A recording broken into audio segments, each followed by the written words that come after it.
Welcome again. Just for formalities to everybody, welcome. And the stream is now, well, the video is recording. So from this point on, everything will be on the record, guys. Thank you so much for joining us. I'm really pleased to see all the names here. Thank you for the time, and I hope that we're going to give you all the information that you need to actually make a success of this dream that we all share. So, just to put the guys who came in late into the right perspective of what is going to happen, we're going to start through. I think we need to start with Discord, just talk about the Discord etiquette and things and where that fits in. Then we're going to go to the IVAO website, give you a brief introduction of that, show you how to register if you haven't registered, how to see your page once you've registered, how to track your flights, how to do all kinds of things with IVAO, how to get the software, the correct software, how to install the software, all these kind of things we're going to just work through with you. And then, as a further introduction, I just want to make a special note of Jordan. If you guys see Jordan's name here, Tix39, he is an air traffic controller with IVAO. He's going to be one of the guys controlling you tomorrow. So if you have any nerves that you would like to handle about ATC and things, don't be nervous. Speak to this guy. He's gonna sort you out. Jordan, when you speak to him here and make friends with him here, it's going to be easier to just, relax when you have to press that push to talk on the airwaves, and start talking with him. So I obviously asked him to be here with us. He's going to give some input later on, and just that chat with us about the ATC side. So he's very important in this stream. And then Pilot Sasso. He's a real world 737 active pilot at this point in time. His last flight was what, yesterday, or did you fly today as well? No, yesterday was the last one at the All right. moment. Okay, all right, right. So the next one is in the schedule. But anyway, so Sasso has also been one of the advisors to the Zibo team. He's been really good with me here with our training here on Discord for the Zibo, for all kinds of things that we did together. So if you have any real world pilot questions, he's typically a guy I would recommend. I don't want us to go into a personal messaging system where everybody floods his inbox. We did discuss it off the video recording, so I'm just going to make a quick mention of it again. The Discord server that we are currently all in has got multiple rooms, and you will, if you just take 5 minutes and read through it, you'll quickly pick up which room serves what purpose.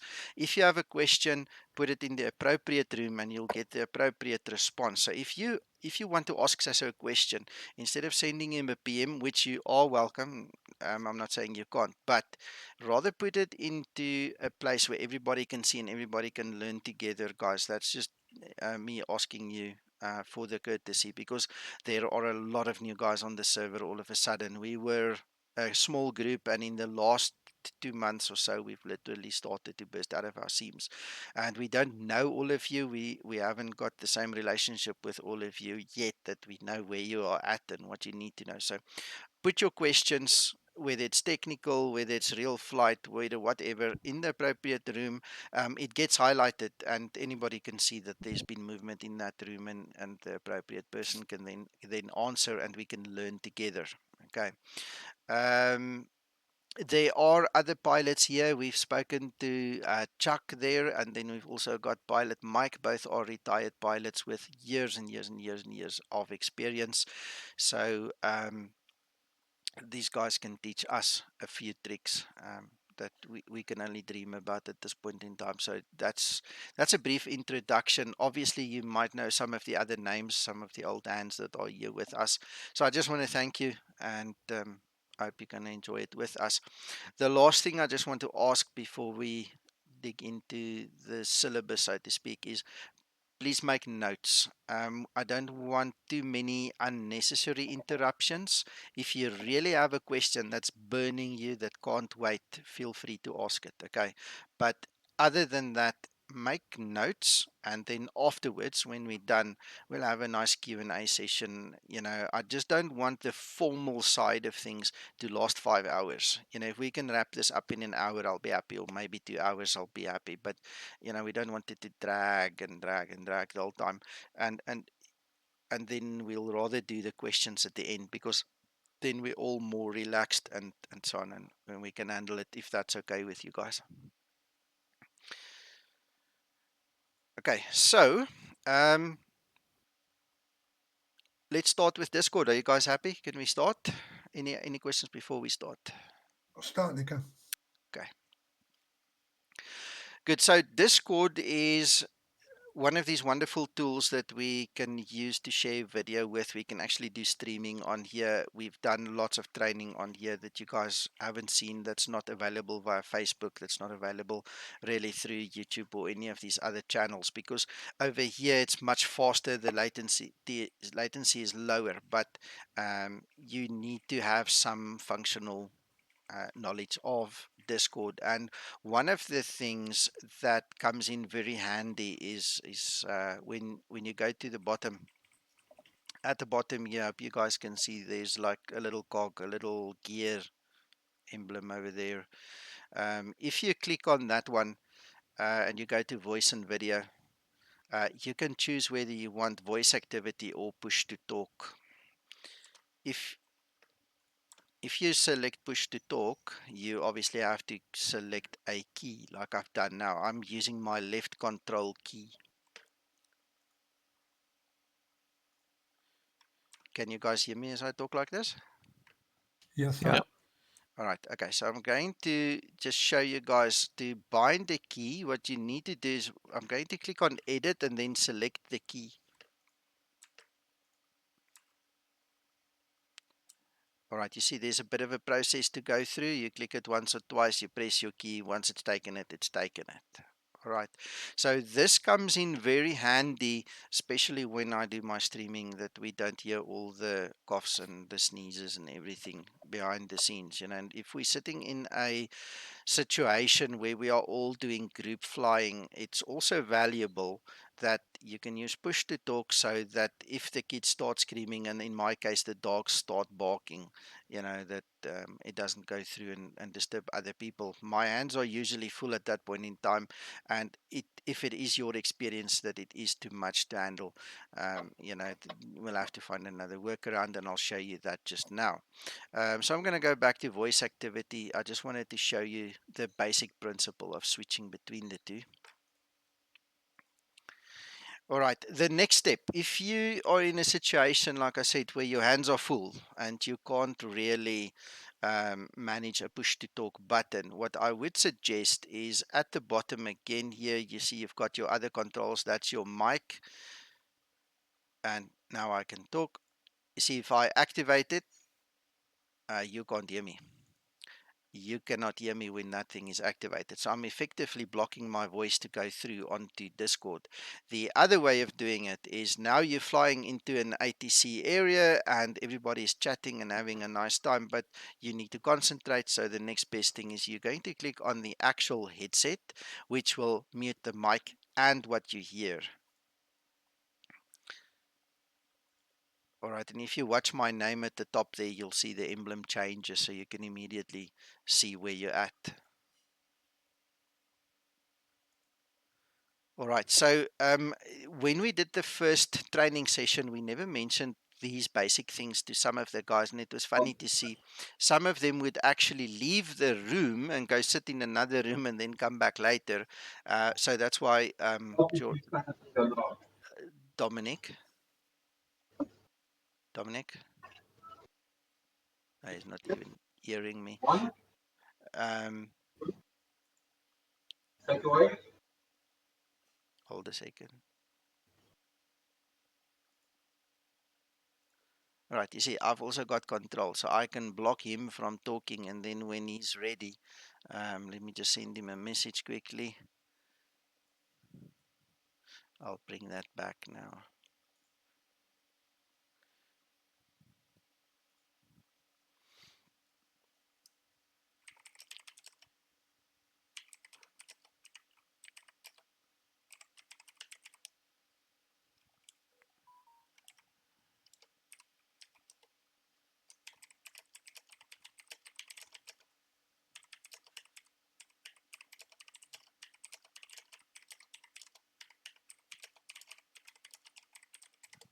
All right, so I've just sent him a nice message there, and when he's ready, he can tell me, then I can unmute him. Okay, so these are basic functionality just to help you cope. Obviously, at some point in time, you want to be part of the discussion, you want to be social with the guys, and then you're not going to mute yourself. But this is the basic way of just managing what you hear and cannot hear. If you are not an admin, you cannot mute somebody like that, unfortunately. So you have to mute yourself. All right, I hope that is clear. Right, the next thing that comes in handy, if you actually click on your name, sorry, on the emblem there, right there, you can actually mark yourself as online so somebody can see your status or not see your status. Sometimes when we are working and we do not want to be disturbed, it's easier to just go show yourself offline than to actually say do not disturb, because people don't necessarily listen to that. So that's just another neat tool that we have, and then we can keep the peace with that one. All right.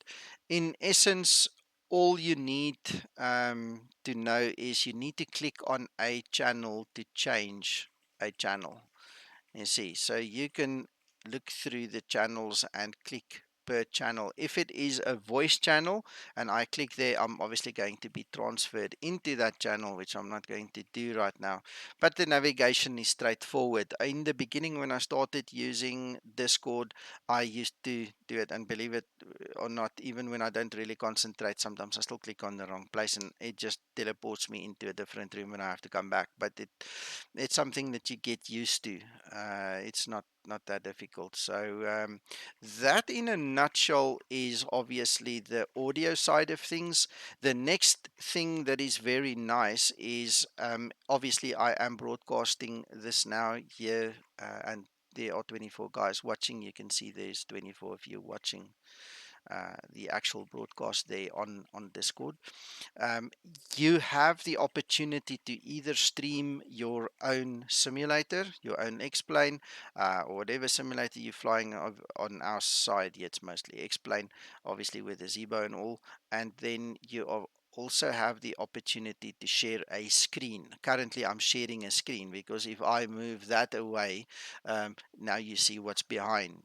So it's about my screen that I'm sharing. I've got multiple screens on my system, and it just makes it easier. So if you have a technical query, if there is something that you can physically show us, it always helps much better and more if you can actually just share your screen, show us what you're talking about.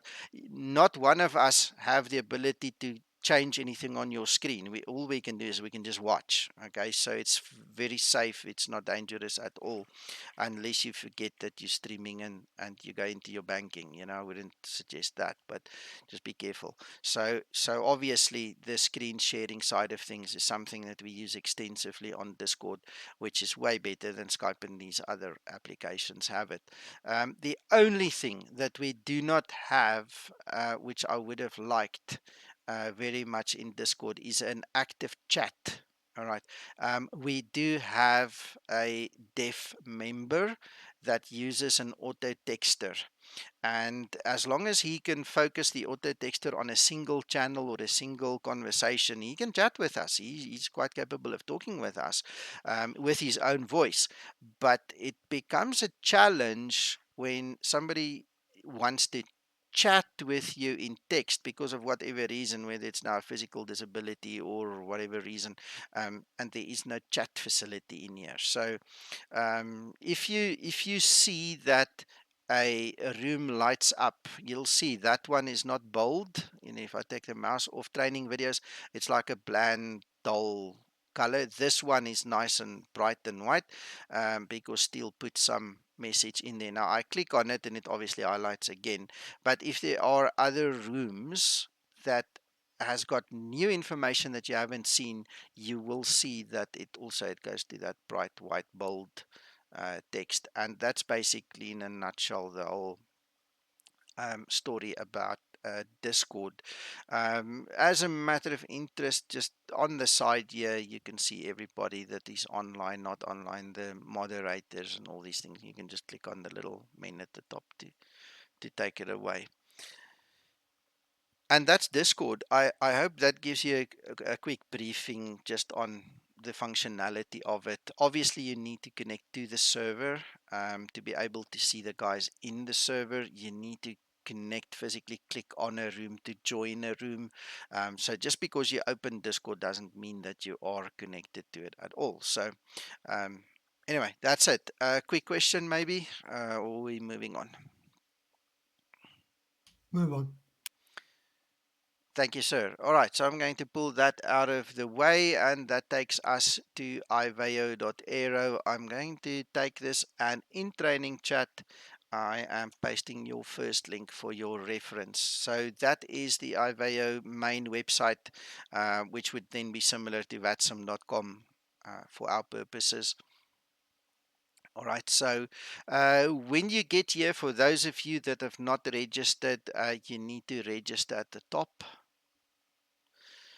As far as I know, this organization is in Belgium, and it falls under the GDPR. So there are certain legislation that is taken into account, and there are certain things that you need to give permission to. So I'm not going to run through the whole story.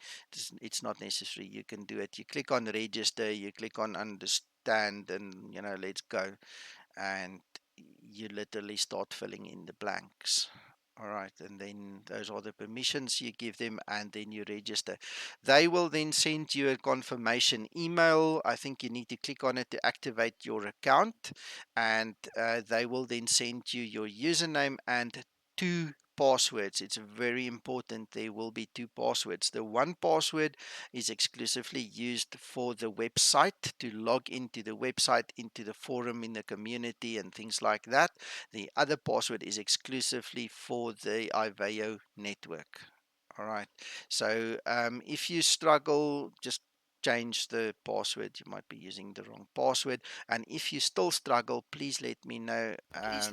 We can obviously notify these guys, to assist. We have had it where one of the guys a while ago forgot he had an account, so he tried to make a new account, and the error message he got didn't really tell him until I then spoke to the guys at IVAO, and they said to me, "Oh no, it's because this guy's got an account already." So and that's it. That's once you get your login details, you can click on the login and simply log in, and I'll show you my page here.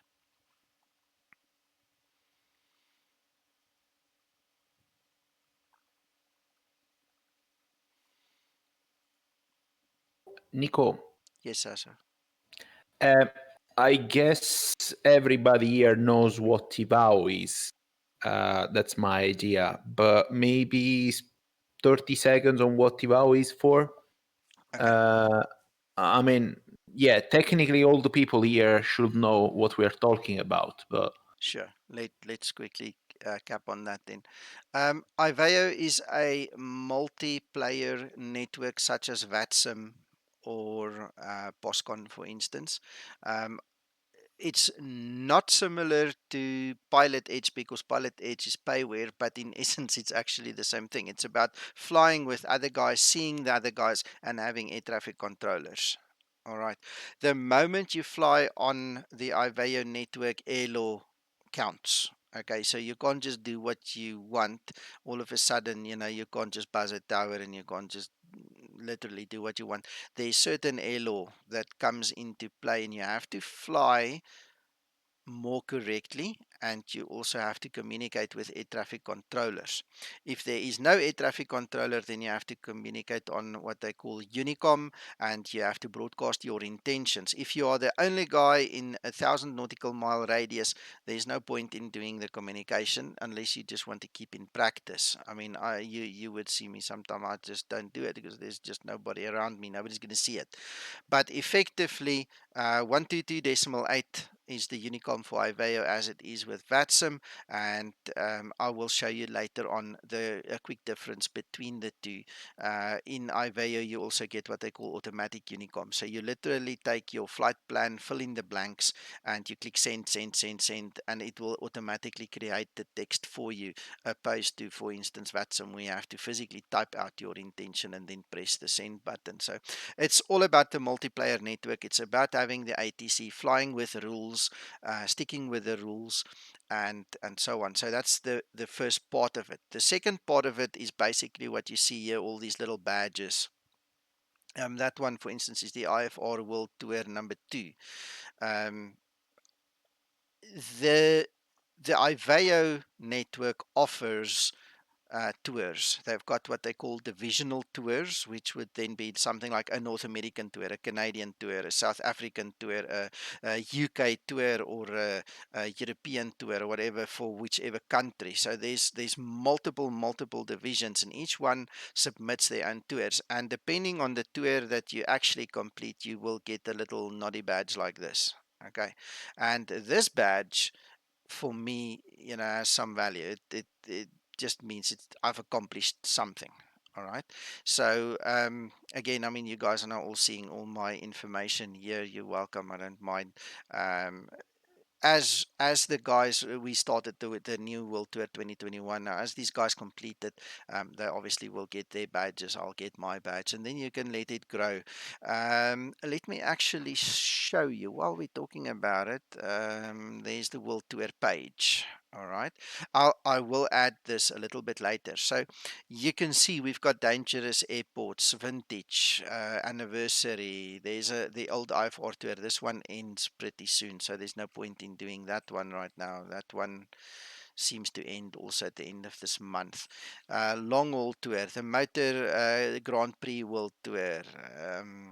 There's the one that we are doing now. You can see I've done 3 legs in it, and so on and so on. You see there's VFR tours, long haul tours, all these kind of things.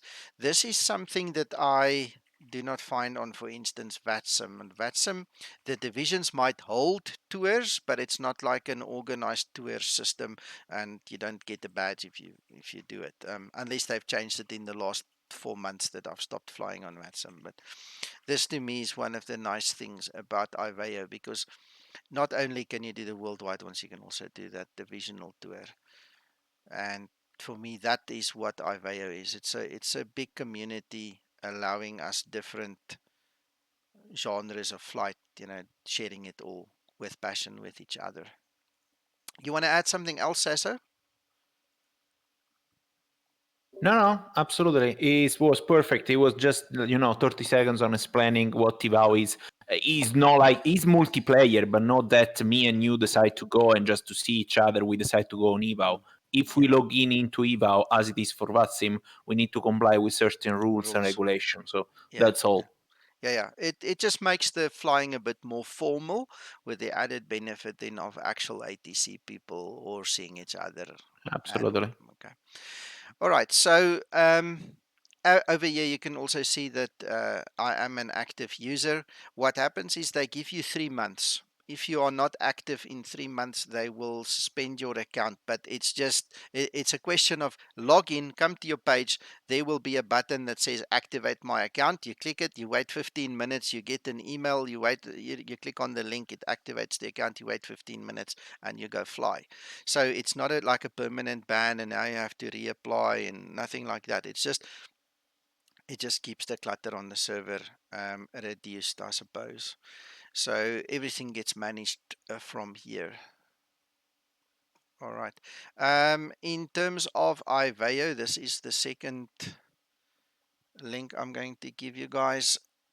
If at all you are concerned that the network is not working, performing, something happened, you can see this is where the incidents are logged. It's called Heartbeat. You can actually join Heartbeat on Twitter as well, and you can get the Twitter updates. So over here it shows you that the network is operational, the web services are operational, and the incidents, see, no incidents in those days. There were a couple of things happening there. And this is just about the overall health. You can also subscribe to the updates there if you want. Okay. So it's a nice little website to have, just to come and check. All right, then. Um, VATSIM used to be the first one and the only one for a long, long time that allowed you to file your flight plan, pre-file it, so to speak, on the network. One of my pet peeves was always, now you log into the client and then you have to sit there and type a whole flight plan and all and so on. And then I discovered this pre-filing thing. So if you have the same call sign and you log in to the network and you have pre-filed the flight plan, the system literally marries it for you. So whether you fly on IVAO nowadays or go back to VATSIM, the pre-filing system really works great, and SimBrief supports it, SimToolkit Pro supports it, PFPX supports it. Most of your um, better flight planning and dispatch program supports pre-filing, so it will literally upload your flight plan for you directly into the system. This is the IVAO system. So there are a couple of ways of doing it. I've already mentioned exporting directly into here and then having it, or you can physically come and just file a flight plan here, come and fill in the blanks. All right, and this is exactly what I hate. I don't like doing this. So I rely on SimToolkit Pro to actually, do the pre-filing for me. If you watch my streams, you'll see how I do it. There's just a button, you press it, puts it in here. Okay. So you have the opportunity, you can do this. One of the things that is important to have is you need to set up an aircraft for you. All right, there needs to be an aircraft in your hangar. Currently, I've only got the Zibo. I don't fly anything else online, so that's my Zibo. You just come in here, configure your aircraft, and then you go and enjoy your flight plans. Now, if you go to my flight plan, you'll see there you've got upcoming flight plans and archived flight plans. So you can obviously go look at your past flight plans and reuse them if you want to. What we I'm going to do is we're just going to clone this flight plan quickly just to show you. This is what it looks like when it is filled in. All right, and if you've done the pre-filing from SimBrief, for instance, let's just stick to that one because most of you guys know that. It will fill in everything. All you do is you click on submit the flight plan. It will then go into it will go into upcoming flight plans, and you'll see your flight plan will be ready and waiting. So as long as you use the same call sign. Mine is Tix1 now. Okay, as long as you use that same call sign when you connect onto the IVAO network, the system will marry the flight plan with your client automatically. There's no more typing in the client. I want to do this and that and this altitude and so long. All right, so we're going to show you later on. If we do a flight plan together, the pre-filing system, it's all going to come here. So what I'm going to do is I am going to copy this link for you as well. And I would highly recommend you guys start accessing the links, not necessarily right now, but access them and save them as bookmarks in your browser for later use. It's always useful, um, better than to go and Google for these things every time. Okay, so now you've filed your flight plan, you've connected your client, you've done your flight, it's finished, you've switched off, gone home, had some good quality family time and all, but now you're sitting there and you're thinking, I wish I could see what happened in that flight. You've got something that you would have liked to see in the flight itself. So what IVAO then does is they give you the flight tracker. Each and every single time that you connect on the IVAO network, it gets logged in the flight tracker. So what I'm going to do is I need to now see if we just use that that URL. Okay, I need one of you guys to please click on this link and see if you can see your existing flight, some of the existing users. Please just tell me if that's good enough, if that link that I've shared is good enough, because obviously the rest is my search function, or searching on my name. You cannot see someone else's information as far as I know, unless you actually type it in here and you actually go and look actively for it. So That works for me, Nico. All right, excellent. So you should then pick up on your own flights. Now, how it works is obviously you can then just click on the call sign that you used, and this will take you to the actual black box behind the scenes that will show you exactly what happened during your flight.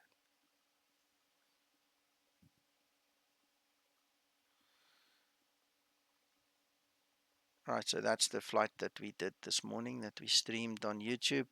Gives you your connection times and everything.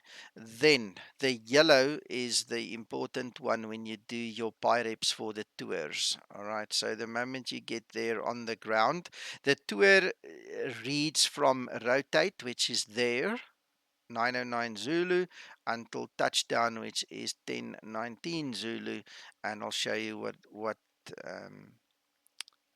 let's just quickly show you their world tour system. Actually, we've got the world tour system. I'll go in there just now. I'll show you.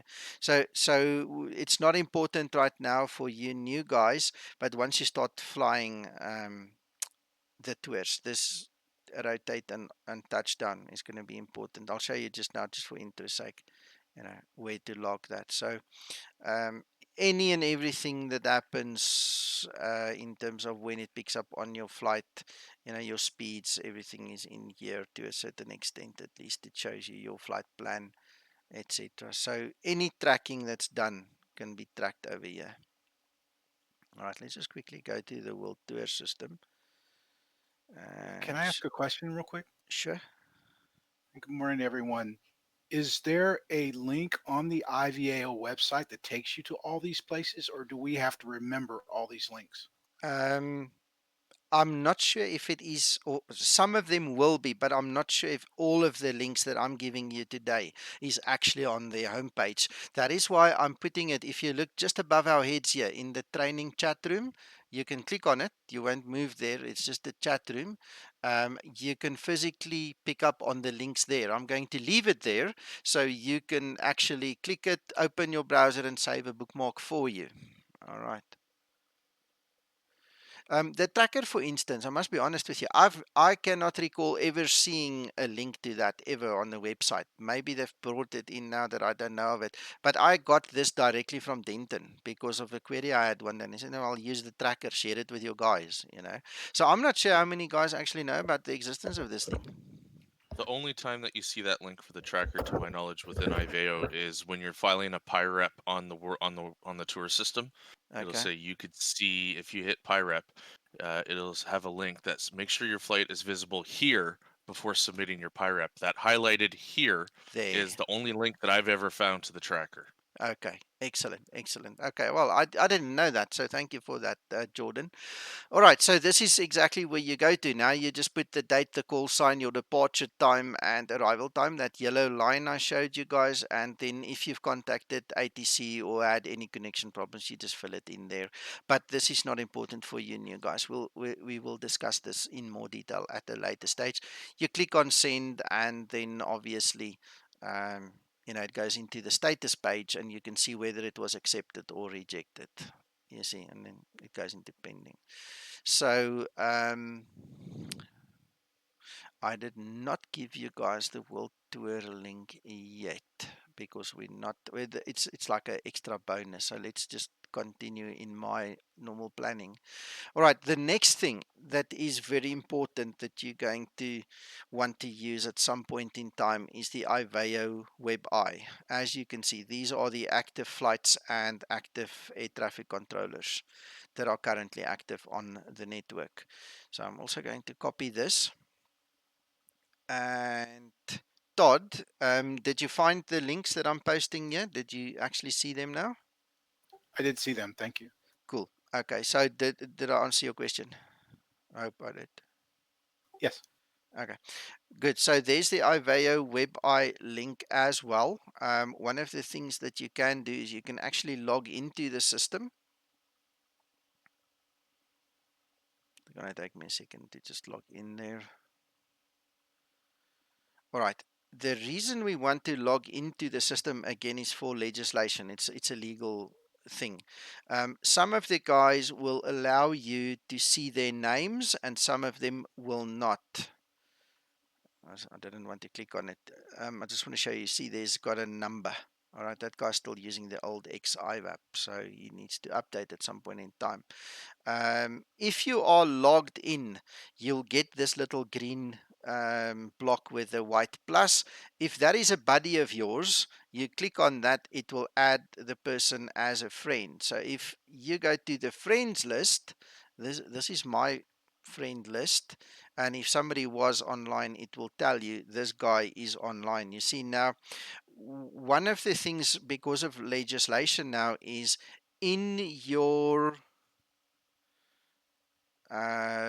profile somewhere here.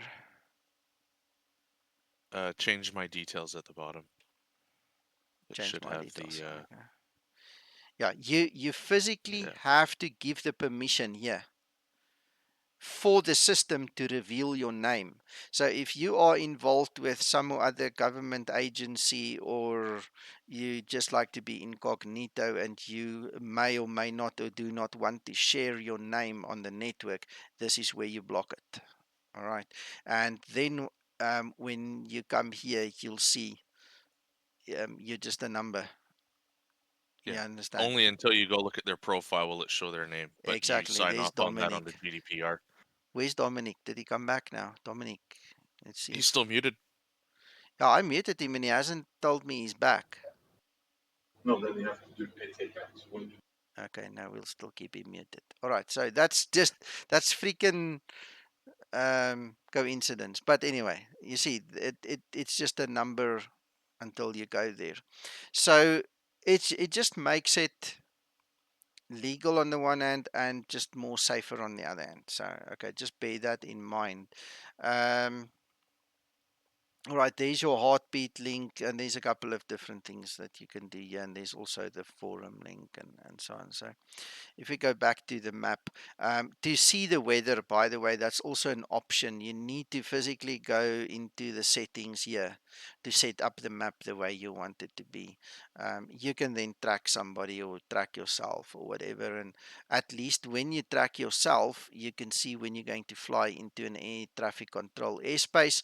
You can then click on the actual airspace. It gives you the ATIS. If ATIS is available, it will also then tell you what the facility is, the frequency, how long the guy has been online, and the name of the facility. So that's Leon Approach.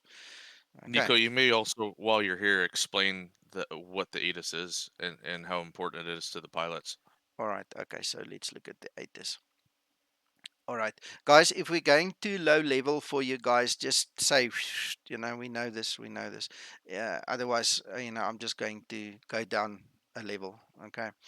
Um, all right, the ATIS is your airport terminal information service. It basically tells you the weather. So I'm going to start with the weather. So it tells you there. It's the identity card of every Yes, good airport. yes, It's yes, the yes. presentation. Correct. So it gives you your weather information. If you do not know how to read the METAR, we'll point you in the direction where you can find. There's some good websites that actually teach you where you can actually copy it into and decode it and so on. But we can teach you how to read this thing. It's very easy to read it. So you first of all you get the weather, okay, which for me is probably the most important. Then it comes with an individual identifier that is linked to the time that the ATIS was created. So this ATIS was taken at 15:15 Zulu and they designated as Charlie. So in the next half an hour to an hour, depending on when they update, usually I think it's an hour, it will be information Charlie. So instead of reading this whole story to the air traffic controller, all you say is, I have information Charlie on board. He knows what's written in here. So Charlie contains your weather. It then also contains your arrival runway. It physically tells you the arrival runway. It tells you the departure runway. It gives you your transition flight level, your transition altitude, and and then a couple of other things. All right, so and then it tells you confirm ATIS info Charlie on initial contact. So it's very important that when you fly into an area that you know what's facing you, you know what you're going to face. That's the mountain you need to cross. Okay, and if you have all that information, some of it you can translate directly into your Zibo, and you can go and just program your FMC accordingly, and you'll be happy. You know, but if you fly into that area and you don't have this information, and you now have to deal with talking to ATC, executing his commands, programming your FMC at the same time, it's going to be very difficult. So that's also one of the reasons why when I do my Zibo training, there's certain stages of the flight where we do certain things, and your descent planning happens in the cruise phase already. When you come to about 100 nautical miles from top of descent, you should start immediately with your descent planning. That is when you need to have the ATIS. You need to know which runway is active so you can set up the FMC correctly. You need to know transition levels, the transition flight level. You need to know all kinds of things. You need to know in terms of the weather, what kind of approach you're going to do. If you're down to minimums, you can't do an RNAV approach. You're going to have to do an ILS, maybe even a Cat 3B, full auto land. So this is where this becomes very important. That 100 nautical miles before top of descent will save your life or will kill you if you don't do it correctly at that point in time. That's how serious it can be. Jordan, anything else? No, I think you touched on it perfectly there, Nico. Thank you. All right. Quick question, maybe, guys. Any question quickly? Okay, I know what I missed. Nico, Yeah, go for it, Cor. I do if ATIS is not available. Okay, if ATIS is not available, then the air traffic controller didn't do his job because ATIS should be available. If you fly into an area, see there's no ATC. If you want to land there, let's just call it Airport ABC. Okay, you want to land there. If there is no weather available, you can use your client to actually call the weather, or you can just look in your weather provider. I presume a lot of you guys have got something like Active Sky or Xenviro or something. Most of you guys should have it anyway. You shouldn't really fly online if you don't have a weather source, something that's related to real world that reads from NOAA. So Yeah. you can. There One is a addition. sorry. Oh, I'm very sorry, Nico, but one additional piece of information. If the airport actually has traffic coming in and out of it, it'll represent as a small little dot. That Yes. doesn't mean that there's ATC on, but you can get the METAR by clicking on that dot, and it will show you the incoming and outgoing as well as the METAR for that airport. Okay, I It didn't doesn't know mean that that. you have ATC. All right, I didn't know that. So this is exactly what you're talking about. You see, you just taught me Yep. something too. All right, so that airport does not have ATC, but if you click on it, there's your METAR as well. Now I know in the client there's a dot command. I think it's dot METAR space ICAO code, and that will then return the METAR for you. Okay. In the Zibo mod, you guys can also use the ACARS function in the FMC. You just call the METAR that way. I've got Active Sky, so I get my stuff from Active Sky if there's no other way. But this is cool, Jordan. I didn't know this. Thank you for this. This is really excellent. So Yeah, you no click problem. on it, and then obviously there you go. There's your information. So we have the wind at 260 at 12 knots. So you'll probably land on the runway starting with a 2 something, 200, 210, 220, 230, something like that. That's cool. That's really cool. Give me a second, Yep. gents. And it will show your arrival airport based on your flight plan too, right? So that Yeah. airport will now be expecting you as traffic. Therefore, it will show a METAR for you by clicking on that airport on Okay. the map. All right, that's really cool. All right, there you Even can. Nico learns. Sorry, say again. Even Nico learns. Yeah, even I learn. I mean, I don't know everything. I know a lot, I promise you, but not everything. Right, guys, I just want to quickly let new guys into the server. They've just sent me notification that they would like to join us.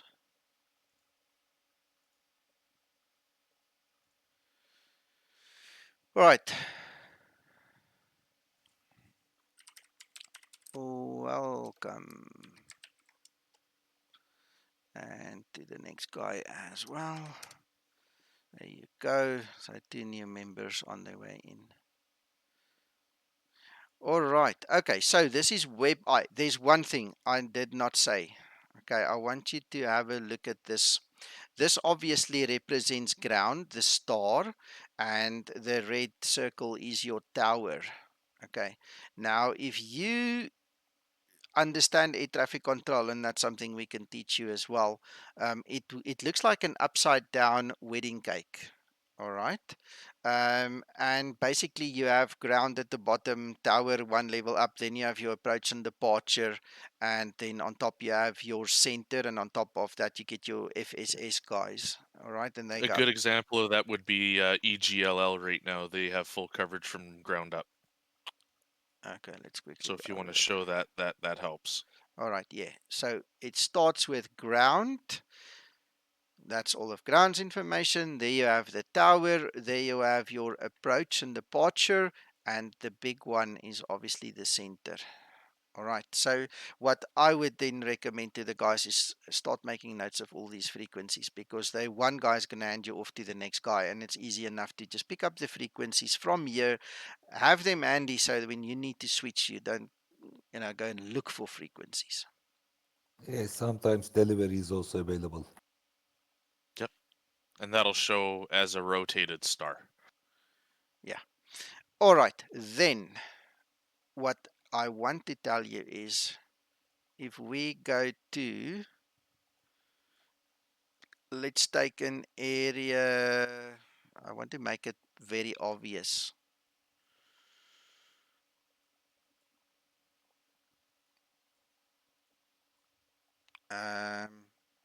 Yeah, let's make Cardiff. Okay, so you guys can see there's Cardiff. You're now going to land at Cardiff, but there's only the center is online. There is no tower, there's no ground, nothing. The way it works is everything works top down. Center is controlling as if he is approach and departure, as if he is tower, as if he is ground. Now, usually they don't actually do ground. What they do is they hand you off to 122.8 when you get to the ground, because if it really gets busy, he doesn't have time to give somebody progressive taxi instructions or whatever. So what literally happens is that one controller will do everything to a certain point for Cardiff. Okay, so if you go and fly in an area where there's no ATC, you are going to be on Unicom. If you fly into this area, you need to speak to center. Okay, in the Zibo, you can also tune that center frequency to cell call. If the guy sends you a cell call message, you'll obviously hear it and you'll get it. Okay, if you don't, you won't get it. So then when you land at Cardiff, that one guy's going to do everything, opposed to when you go and land there at Heathrow now, where he's going to hand you off to approach first of all. Approach going to give you to tower, and tower is going to give you to ground. You understand? So I just wanted to throw that in there. It literally works top down. So if you sit there, you're responsible for yourself. Broadcast Unicom, these guys take over the moment you go into their airspace. All right. I did put the training. There's the decoder. Okay, thanks, Jordan, for the decoder, and thank you for the contact list for the ATC. You are a star. Okay, and then just for the fun of it, I am going to post this link as the last IVAO link then in there as well, so that you guys can just keep track of the tours. Okay, so unless you guys have questions, I will take one or two quickly. I'm going to move on to the OneDrive then. Nico, one question. Who will contact who? Okay, um, I prefer to contact the air traffic controller before he contacts me, but they will definitely contact you if they really want to talk to you. Okay, I am not aware of any fights. Jordan and Sasso, maybe, who are controllers on the network, can tell us more about that. But either or, Depends on how busy the guy is. Sometimes we fly into airspaces and you've got one controller controlling 50 aircraft, and then it's hectic. He's not going to call you, so you need to call him. Sometimes you cannot be aware of which airways are you passing through. There are two neighborhood controls Yeah. open at the same Yes. time.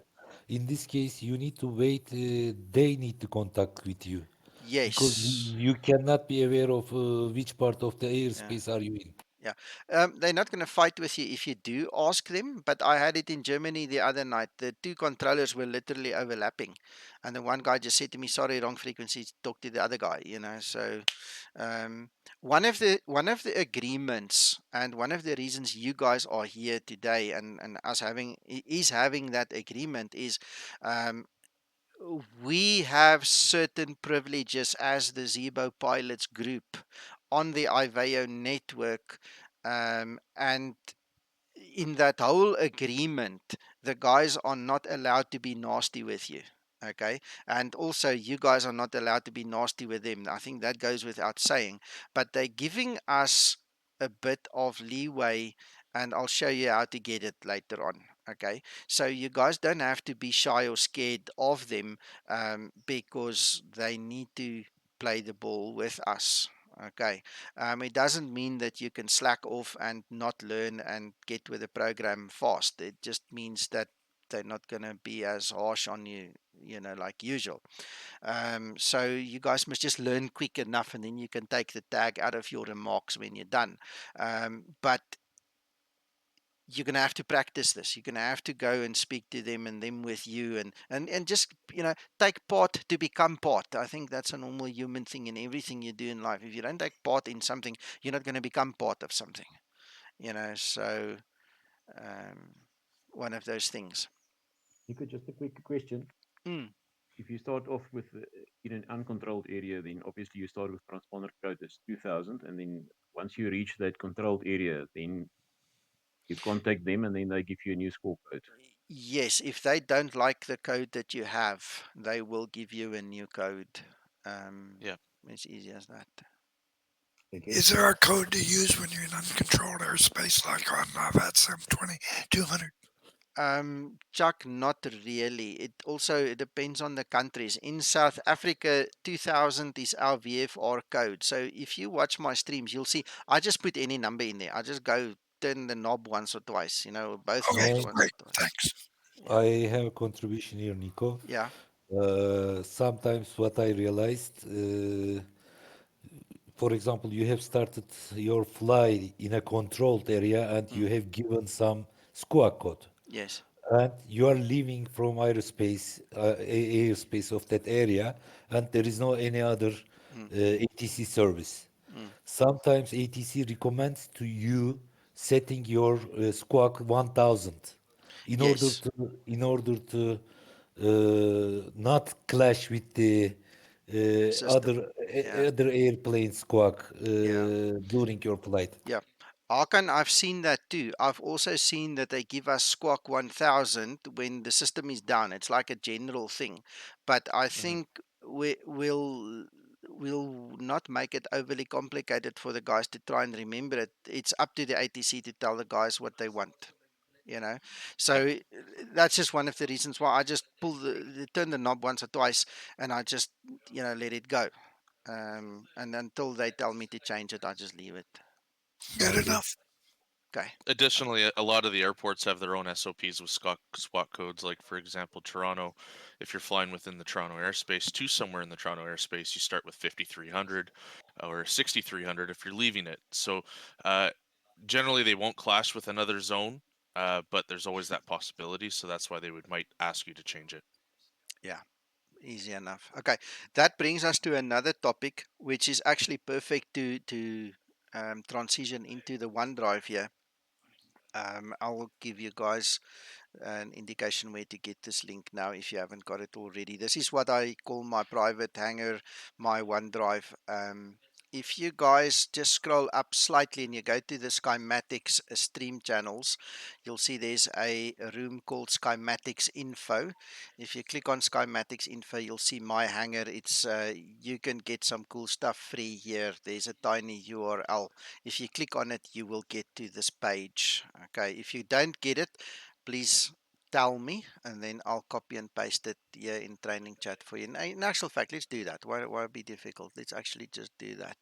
I'm going to put it here in training chat as well, so you guys can follow with. Right, there you go. That's my. Let me just get rid of that preview. We don't care for that. All right, so that brings you to this page. Now, one of the things that you will pick up, and some of you old hands used to VATSIM will know this, there's a difference between how America does it, the US, and how Canada does it. There's a difference to what South Africa and Europe does it. There's a difference in China, a difference in Russia. Depending on your civil aviation authority, your federal aviation authority, the lingo changes. The gist of the information that is shared between the pilot and the controller remains kind of the same, but it's pronounced differently with different lingo.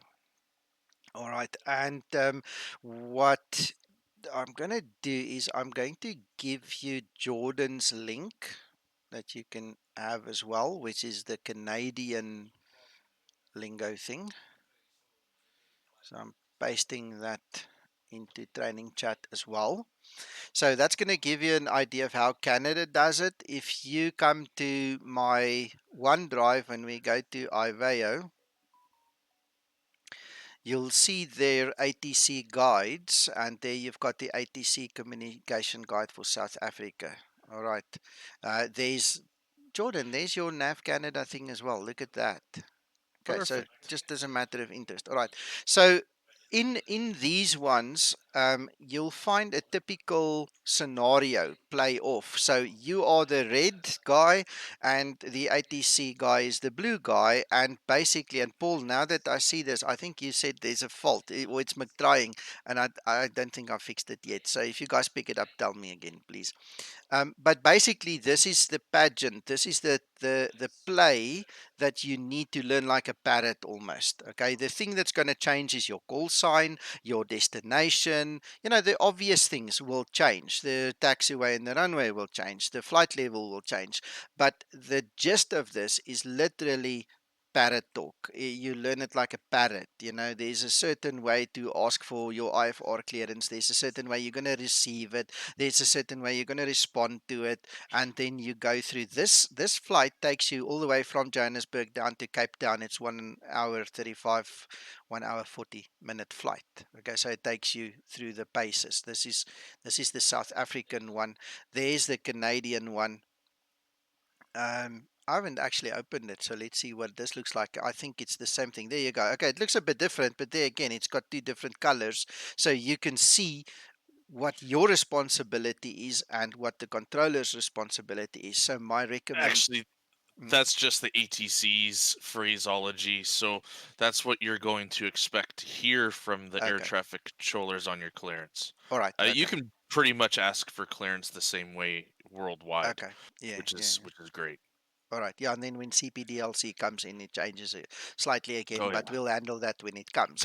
Okay. The whole idea is I want you guys, whether you print it out or read it off the screen or not, is to familiarize yourselves for tomorrow's session. All right. So there's like 24 hours now almost that you guys can just read through it. My recommendation would be is if you can print it out, whichever one you like, print it out and have it next to you, because tomorrow you're going to have to press the button. You're going to have to say to the guy, I am Air Canada 123 stand number so and so with information kilo, if that's the weather that's in the 80s, request IFR clearance from Vancouver to Calgary. You're going to have to say that. Okay. And if you feel nervous, the only way to take away the nervousness is to just go write it out. Put it there, go. The actual flight will be between Vancouver and Calgary. All right. So you can you can literally prepare yourself between now and then to do it, and to assist you. If we go back, there's my IFR flight note sheet. All right. So you can put your call sign in there, your departure airport, your arrival airport, and you start filling in the blanks. All right. Mm-hmm. And if you use that PDF I just showed you with the phraseology and you get the interaction with the ATC, you can fill these things in, and all of a sudden it's going to form a picture for you that you didn't have before. All right. And as you do this, I promise you, by your fifth flight, this is going to be all that. That's how easy it is. It's daunting. I know it's daunting in the beginning. But by about from the third, fourth, and fifth flight, this is going to be like all that. And you're going to understand what goes where, when, what not. You know, and this is something that you can also print out. Now, what I did was I actually bought a little whiteboard from the stationery shop when I went to buy some stationery one day, you know, and I bought a whiteboard eraser and some whiteboard markers. So instead of me printing this whole thing out every time, I literally I'd sit here, write it, you know, wipe it off, write the next thing, you know, and the whole idea behind this is just to teach you the flow, where everything fits into each other and why it is important. So it's there. You guys can go to my private hangar under IVAO. All right, so there everything is for you. So this is, fortunately and unfortunately, depending on your perspective, um, a little bit of homework that you guys are going to have to go do. You're going to have to familiarize yourself with how to speak with that air traffic controller. Now, just before you faint, there's an easy workaround around this. Sorry, Jordan, I'm going to give you work now. That's okay. If you do not feel comfortable doing it in voice, you can do this in text. Okay. Yep, absolutely fine with me. Okay. All right. So that's why I say it's going to be work for you. A text Guys, pilot. just to add, sorry, Nico, just Mm. to add, I do plan on giving clearances in voice, but I will also be sending them in text so they can understand See. it at the same time. Exactly. So if you didn't hear it, you can just read it, kind of a thing. Okay, so we're going to try and make it as easy as possible for you. So don't faint, guys. If you don't feel comfortable pressing that button and talking, um, use text. Okay, the Mr. guys Nico, will. Mm, sorry I interrupted. Have you mentioned about altitude? no, we're not worried about altitude right now. We're going to talk about altitude afterwards. Give me a minute or three, we'll get there. Okay. Okay, because I wonder whether is there anybody in this group here who is not registered to IVAO, and maybe you said that you're gonna push the button tomorrow. Mhm. Maybe someone doesn't know how to connect to IVAO. I thought We're going to that look at that just now. We're going to look at uh, that just now. Okay. yeah. I actually closed the IVAO website, which was dumb. So I'm just opening it up quickly again. All right. Okay. Um, what else is there? There's not much we need to know about this. This is just your homework. Then, okay. Hakan, your timing was actually good, because I think at this point in time it would be good to go visit back over here, and let's actually talk about the altitude client, and that'll be about it for today. So, guys, I think maybe another 20 minutes, half an hour, we should be done. Um, Jordan, unless there is something else you want to add before we continue, I think we should start with this whole installation of altitude, and showing the guys altitude a bit. I completely agree. I think the next step is let's get altitude on, but I just want to let everyone know I'm very new at this as well. I've only been controlling tower without my trainer for about 18 hours. So it's going to be quite the exercise for me. I've only had maybe 4 or 5 planes at most at once. So I'll be exuding as much patience as possible for you guys, and I hope you guys can do the same for me.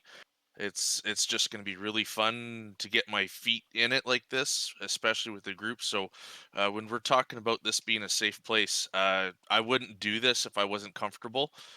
doing this with you guys. So I'm really looking forward to it. Tomorrow's clearance is going to be super, super simple.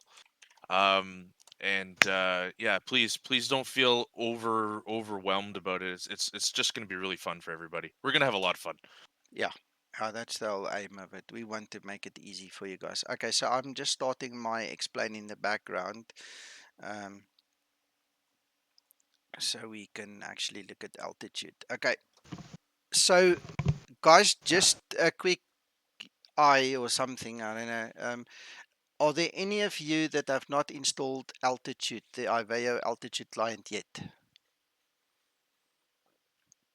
I have not. I haven't even downloaded it, I so have I'm not. listening. Okay. All right. So I'm gonna go back down to the basics then. Make sure that we cover all the avenues. Okay. So on the IVAO website, once you have logged in, you have to log in. You have to go to Resources, Software Beta. Okay. Once you go to Software Beta, you're going to go to the Pilot Client, Altitude. And then you need to find the one for your operating system. For us, it's Windows, and then you need to make sure you get the explain one. Okay. I'm going to start the download just to show you guys, and then I'm just going to stop it halfway somewhere. Right, it's not that big. The big story comes afterwards. All right. You know what? I'm just thinking out loud. Maybe we should actually do the whole thing. Resume download. Let's run through the whole process. Okay, so to recap, we go to the top, resources, software beta, the intermediate page. You click on Altitude, the pilot client, then you come to your Windows and you select explain. All right, that's pretty much all you need to do at this point in time. And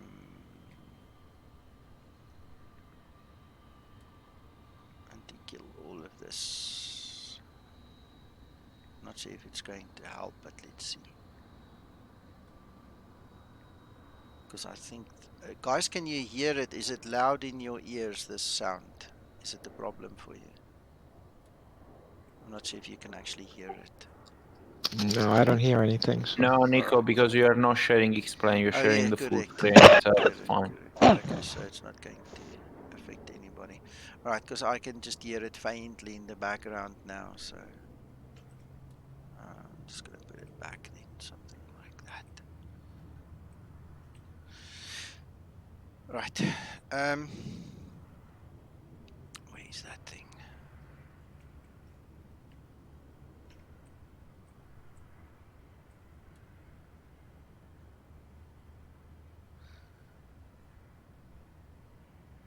All right, okay, so that is the download. What you're going to need is you're going to extract this. And you know what, now that I think about it out loud, and I actually come to my senses, I can't have explain open when I install it. It's not going to work, so I'm just closing it down, sorry. Sorry for wasting your time there for a minute. Okay, so this is your installer. We can delete this. This installer is 100% self-contained. It's got everything that you need. It will invoke what you need, etc., etc. So we're just going to go through the motions. We are going to pick up on our explain folder. So I'm just pointing it to my explain root. All right, and then we're going to click on install. It's basically just overwriting what I've got.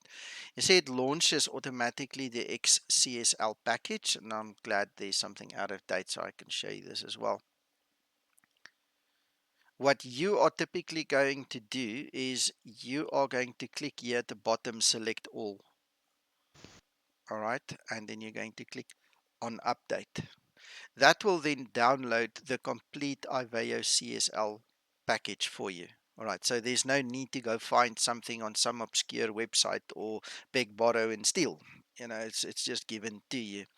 In a situation like this, where only certain things are out of date, I'm using my control button on my keyboard and I'm selecting the ones that are out of date. All right. So typically you would run this every now and then, if you pick up on the fact that there might be an update or not. I didn't even know there's an update, so I'm fortunate that I'm running it now. All right. So once you've selected everything that you want to update, all you do is you click on update. This is going to download a few gigabyte. I'm not sure how large it really is, 2 gig, 4 gig. I'm not sure. It's not much more than that, I suppose. But It's funny this, that there's an update for it already. yeah, it updated like a week or two ago. So it's cool. It's easy enough. There you see it's done. All right. So guys, obvious. Nico, Yeah. Nico, hi, this is Robert. One question on the updates. Is that because there's development going on Yes. constantly with these Yes. models? Yes. Yes. Okay. Yes. Two Okay. weeks 2 weeks ago they added the schematics CSL because we are now a registered VA on IVAO and our call sign is registered. So when you fly, you can actually call yourself schematics. And so they had to add our CSL in there. So I can imagine it's all about development and adding extra and things like that, and then they obviously just push out an update. And there you go, it's updated. So it's painless. It's really an easy exercise to do. Once you're done, you can close it. Click on next.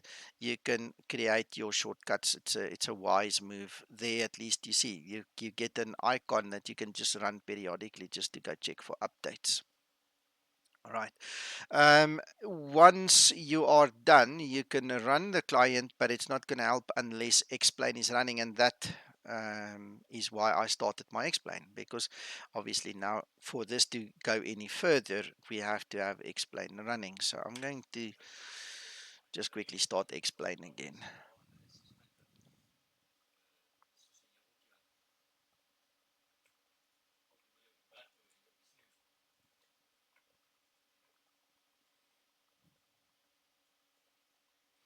Guys, are you okay so far? You don't want maybe a 2-minute break or something to go to the loo or something?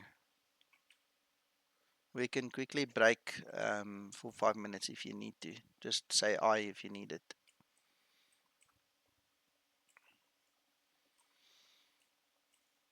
Seems like everyone's bladders are in check. Awesome. Awesome. I love you guys. This is a good group, a good session. All right. Okay, so that should be it. Let's see where we're gonna spawn. All right. Okay. One of the things, just like VATSIM, just like Pilot Edge and POSCON, all these other networks, never ever spawn on a runway, guys, because you don't know if it's in use or not. You don't know how far the next guy is from being there, and it's just not good etiquette. So just make sure you pick somewhere not on a runway when you spawn.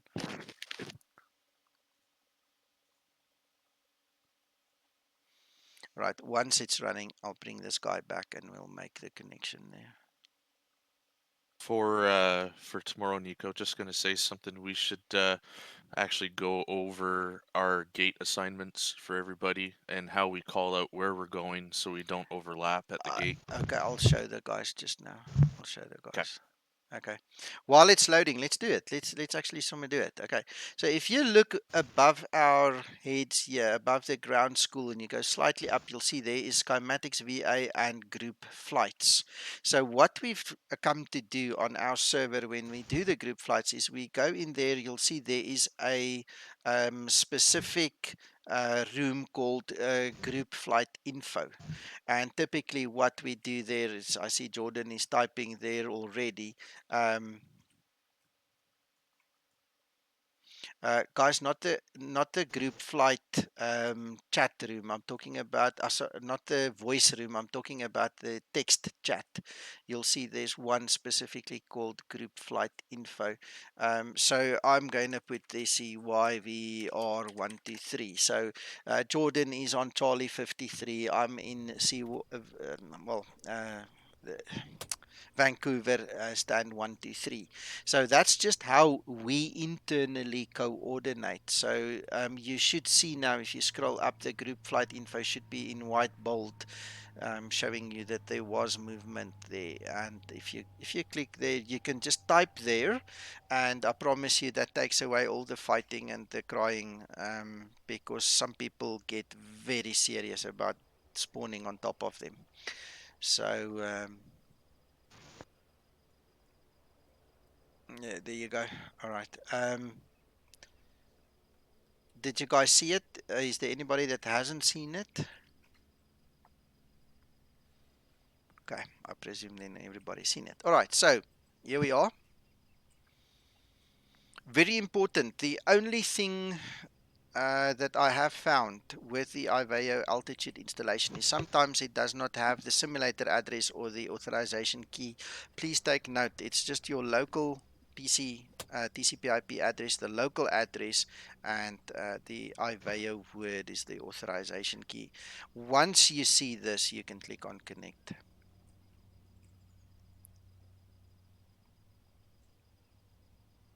All right, and there you are.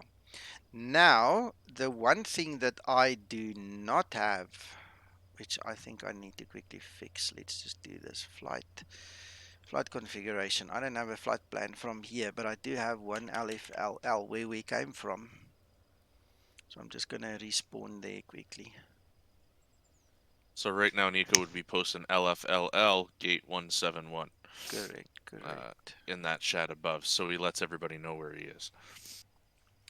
Yeah. Then I just want to quickly go and grab my flight plan. IVAO flight plan. Just bring that old one that we did this morning back in there so I can show you how it works. So archived flight plans. Okay, we're gonna clone it. So you guys can also see how I do it. I just go fetch it. Then what obviously is very important is now the time. So that says in 1645. Yeah, that's sufficient time. So I'm just gonna submit this flight plan. And the time is always in Zulu time, isn't it? Always, yes. Yeah. The Zulu time is found at the very top of the web page if you're not sure what it is. Yes, there. Okay. So over here you can see my call sign. Remember I told you it's going to marry the two systems. So remember that that's your call sign, whatever call sign it is that you're going to use. I'm going to move this out of the way, and then when we are on this page, I just need to wait for this to actually start up now. Then I'll show you how we do the connection and things. Yeah, it's also very good to note that don't start the altitude client until you're on the ground. Yeah. In your plane.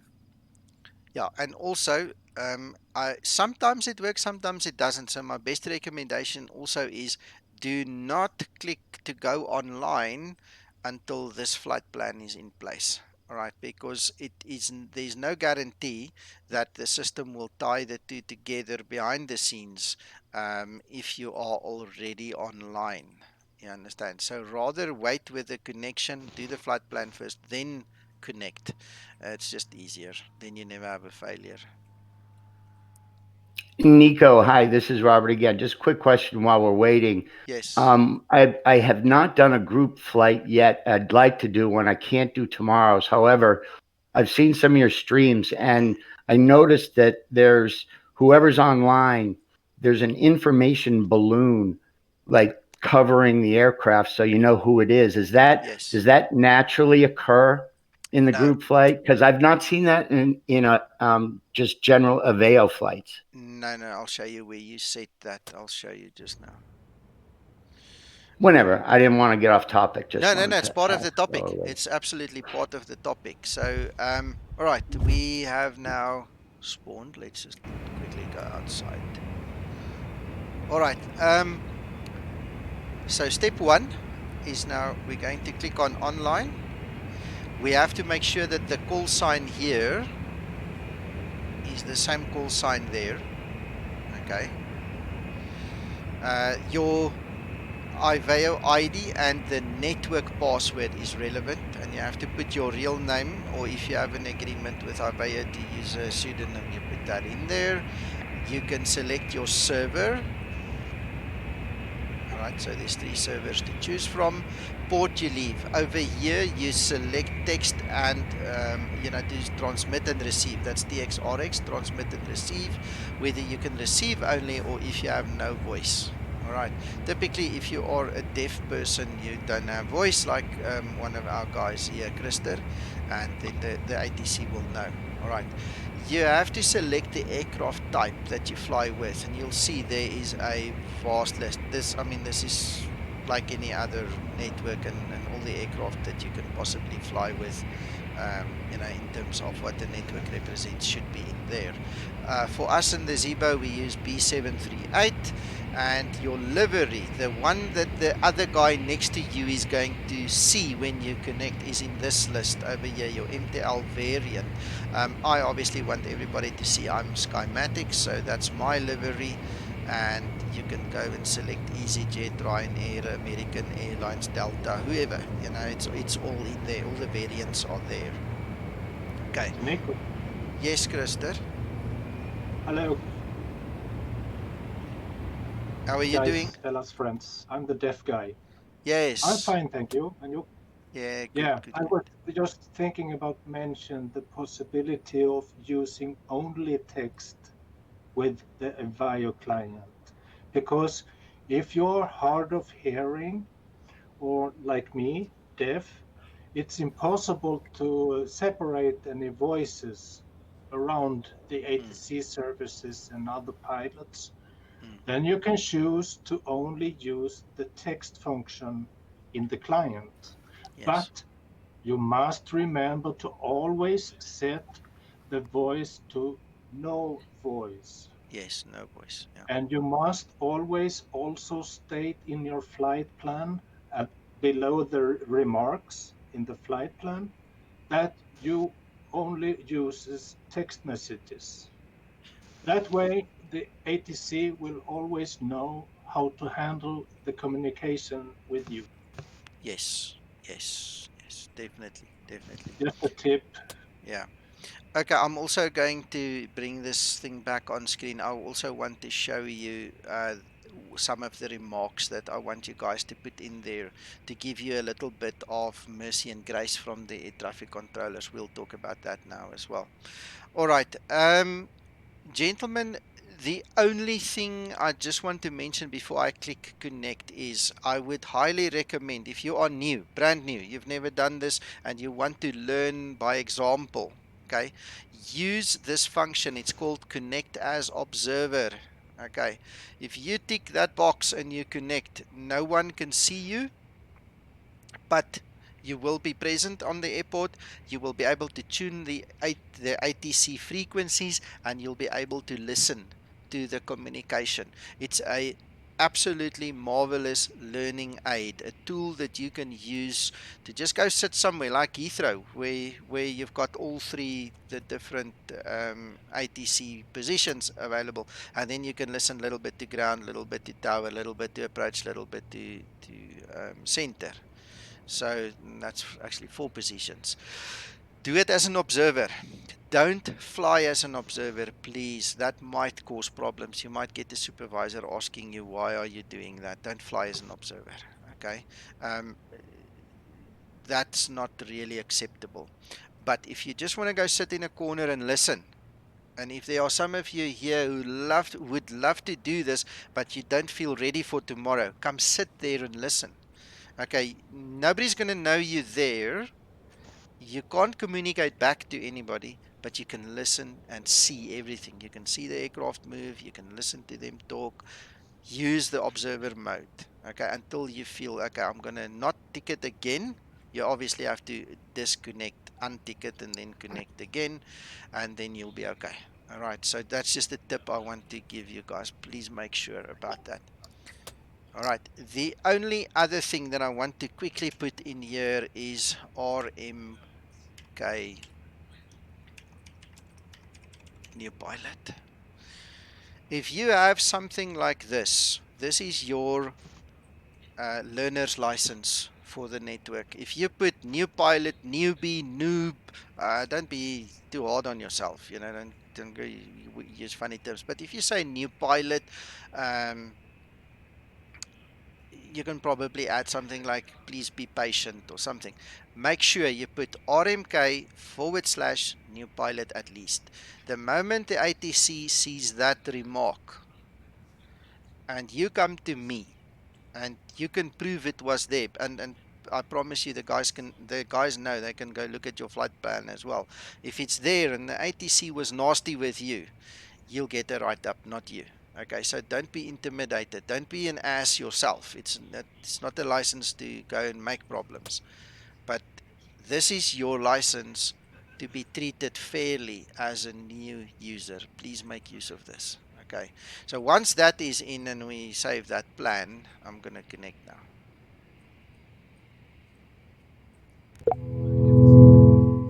All right, there we go. Okay, so you'll see at the top there, there was a red bar, immediately goes away, and it immediately picks up on our flight plan, and it says we're going to fly LFLL to LEBL. All right, with my call sign. So we know that it's picked up and the system has married the two. You understand? Do you guys understand that concept? Yep. Okay. Yes. Thank you. Yes. Yes. All right. Okay. All right. So then, just a brief summary of what's happening here is over here. This is where all the communication happens. Can you see my mouse there? That first block, that is your actual text communication box. So any pilot who makes a transmission, any ATC who transmits anything, any supervisor who transmits anything, will put the information in there. The system will automatically put the information in there. Okay. No, it doesn't want to release me. Okay, there we go. All right. So anything that you type in here, I just want to see that there aren't any pilots or anybody there. Oh, there you go. There's a message that just came in. So LIT 029 Lima India Tango 029 is talking to the Lima Foxtrot Lima Juliet traffic. He's a Bravo 20. That's Baron, eh? Lining up and taking off runway 4, and that's your typical communication that you have on the network. Okay. If you want to type something and send it, push and start, gate 123. I'm not going to send it, don't worry. You type it out. Oh, look at the spelling, sorry. Gate 23. You type it out and you click send. Yours will then appear over there, but in green. It's a different color. Okay, so it's going to then broadcast on this frequency. You see at the top, it's currently tuned to 122.8. That is our Unicom. All right. So you type it and you send it. Okay. I'm going to come back to automatic Unicom. That little button over there just now. I just want to run through the basics of the screen first. Okay. So our transponder by default is set to 2000. All right. If the ATC guy asks you to squawk ident, you just click that button, the ID. It will then light up on his scope on the other side, and he'll find you much easier amongst 50 other aircraft. You know, you'll stand out to him. All right. Then you have COM1 and COM2, and if you press the push to talk button, there you go. You see, now I'm transmitting. The only difference between IVAO and VATSIM at this point in time is IVAO is still working on their voice Unicom. It will come. It's just not available yet. So everything is done in text in the Unicom, whereas with VATSIM you can now actually push to talk. The benefit for us and for people like Krister is they can at least follow. If you're going to do a broadcast with voice, Krister won't hear it, you know, so it's kind of a problem, but you know, not unovercomable. All right, this little wheelie thing, this is your volume control. Some of these guys are very loud, some of them are very soft, you know, low volume, and that is, you just use your mouse scroll button and you just move it up and down to a suitable volume for yourself to be able to handle it. All right, now remember we spoke about different ATC frequencies and things, making a note of who's who in the zoo. If you click on the actual frequency here, there is a list of all the available frequencies in range. All right, so there you can see LFLL Tower is online. So we can actually tune to him and listen. Okay, you guys won't hear him now. One of the things that will identify to you that you are tuned and your audio is active on his frequency is you see it changes into a slightly, that's like a very light blue cyan color. You see it's a different color. Right, I just want to get off there Nico, because I'm the only one that can hear that. Yes, Hakan? if it is possible, could you send me a message? I'm online right now, Tix027. All right, yeah, I'll do that just now. Let's just run through this page first, okay? We'll do that now, Hakan. Don't go anywhere. All right. So it's easy enough. You click on the frequency, it will automatically tune the Zibo for you. You don't have to go and look down. Obviously, you can put a standby frequency and just flick the switch as in the real plane. You know, that will also work for you. But it's easy enough to just click on the thing and pick it from the list. Now, trust me, even I get confused. If I didn't write down the correct frequency when the guy hands me over, even I get confused. Don't rely on the fact that there is a list and you'll just pick up on it. Okay, just you have to concentrate a little bit. Okay, online obviously shows that we are online. If we click on ATC, it actually gives us a very nice list and it shows us how far away these guys are. So we've got the approach and the tower currently active over here. All right, and then if you click on that little arrow, it gives you a few things. You can actually click on the request ATIS there. You see now ATIS is flashing. There's your ATIS as well. Another way of doing it is simply clicking on the D ATIS, going to the call sign of the airport that you want, selecting the ATC, and then you see it also gives you your ATIS. So this is another place where you can get weather information. Okay. Right, now to satisfy Uncle Hakan there, we can say dot chat tix027, right? Hakan? Yes, Tix027. Alright, so you see what I did there? I typed in a dot, a full stop, the word chat as one entity, dot chat, space, and the call sign, and now we actually have a private messaging system, and you can actually sit and chat with your buddy while you're flying. Did you get it?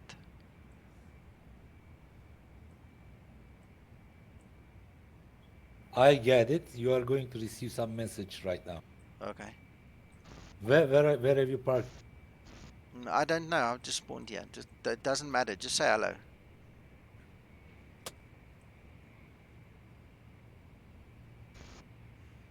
Okay. Well, we're waiting for him. We're gonna continue. The message button over there.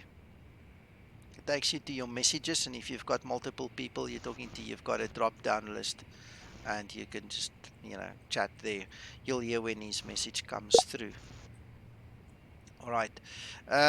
In terms of settings, if you click on the settings button over here, it's going to give you your audio input, your audio output. You can select whether you want the VHF effects on the audio, that radio distortion or not. If you take it off, it's going to sound like I'm talking right now. There's no distortion. It's just going to be like a normal TeamSpeak, normal Discord, speech. Obviously, you can select the enable icon alert or not. And then you obviously need to set your push to talk key. Now, what I've done, and this is very important, I need to show you guys this as well.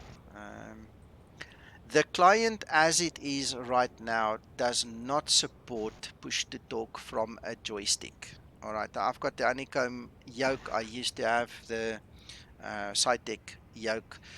It just doesn't work. The functionality isn't built in there. So what I do is I go set push to talk. I select my right hand control key, and it says push to talk is ready. So my right hand control key is my TX, my transmit button. All right, so if I press it, you see it actually highlights, it shows me it's transmitting. Now what I do is I use this program. It's called Joy to Key. It's a free program. You can go download it. And then what I do is I press my push to talk button on my yoke. Do you see there? Number one is then right control. And when I actually press it like that, you see I'm busy transmitting. So this program acts as an interface between the two. If you guys need help setting this up, we'll show you again. Yeah, and that's Arkan.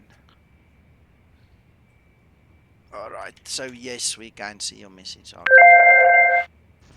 All right, as easy as that. Okay, thank you, Arkan. All right, so there you go. That's how the messaging system works. So if you want to chat to tower, okay, for instance, let's go lfll underscore tower, okay, it will be dot chat lfll underscore twr, okay, and you press enter, it opens the chat. Now you can say, hello sir, do you control this airport? For instance, let's say you've got a center. Some of the center controllers don't like to control at the bottom. They're supposed to, but they don't like to. And sometimes they just say to you, no, you're on your own. Talk to me when you get to flight level 250. And what I then usually do is I just send him a quick message and I say to him, listen, do you want me to contact you immediately or not? And then you do your chat over here. So a bit of coordination just through messages, okay, can be done over there. Nico, I have to run. Thank you very much for the training. Who's that? Who's that? Todd. Thank Todd. you, sir. Todd, I'm going to put the link into the training videos at just above our heads here. So come back later and you can see the rest of the video. Thank you, sir. Everyone have a great day. You too. Thanks for being here. Bye. All right. Okay. So that brings us now to the automatic Unicom. All right. This is something. Yes. Can I just interrupt? Yes. You were talking about keeping the airwaves clear and Discord and whatnot. Yes. If you've, in your example, I think you've got your left control as the push to talk in Discord. Yes. And your right control as you push to talk in IVAO. In IVAO. You can set in Discord a push to mute. Yes. So you can set your IVAO push to talk button as the push to mute for Discord. Yes. So the one mutes the other one basically. Okay. That's a good one. I haven't done that. That's actually an excellent idea. Thanks for that, Paul.